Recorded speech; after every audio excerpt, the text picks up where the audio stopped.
Mes chers collègues, et tout particulièrement mes chers collègues communistes, écologistes et socialistes d'aujourd'hui ou d'hier, ce dernier budget d'année pleine de la mandature va peut-être être rejeté par cette Assemblée. Rejeté pour de bonnes et de mauvaises raisons. Mes chers collègues, à quoi allez-vous servir? Entendez l'insurrection citoyenne qui gronde dans le pays.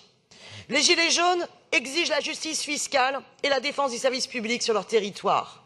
Écoutez l'urgence climatique, l'appel du GIEC, qui exige des politiques publiques à la hauteur de la transition écologique. Quel est le symbole de ce budget?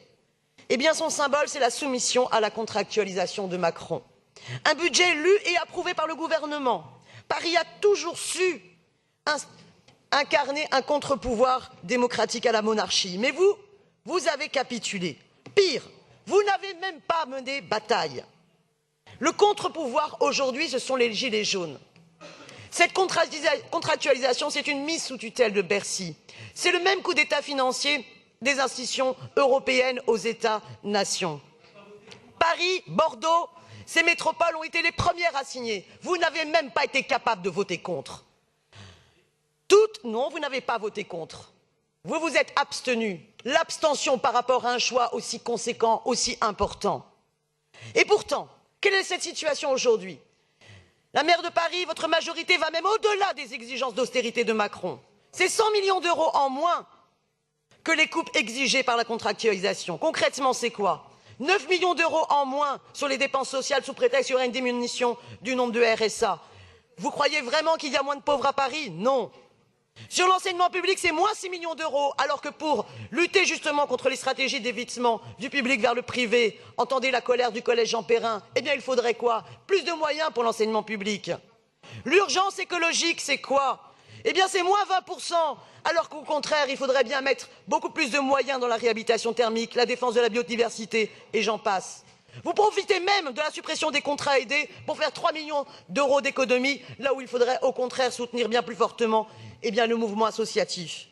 Alors, mes chers collègues, il y a bien une autre politique à faire. Oui, sur le recours à l'emprunt à l'investissement, nous devrions aller bien plus loin.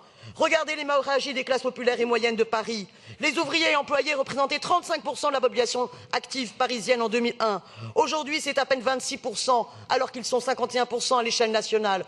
Regardez, c'est à Paris, dans un certain nombre d'arrondissements parisiens, que nous rencontrons le plus d'ultra riches qui profitent de la suppression de l'ISF. Portez au moins le débat à ce niveau-là, sur le fait que les réformes sur la fiscalité locale doivent permettre la contribution de ces familles ultra riches. Mais surtout, sortons du défi olympique et opposons-lui le défi climatique. Plus un centime pour ces Jeux olympiques et assumons l'enjeu de la transition énergétique. Mettons en place véritablement la gratuité sur les transports publics.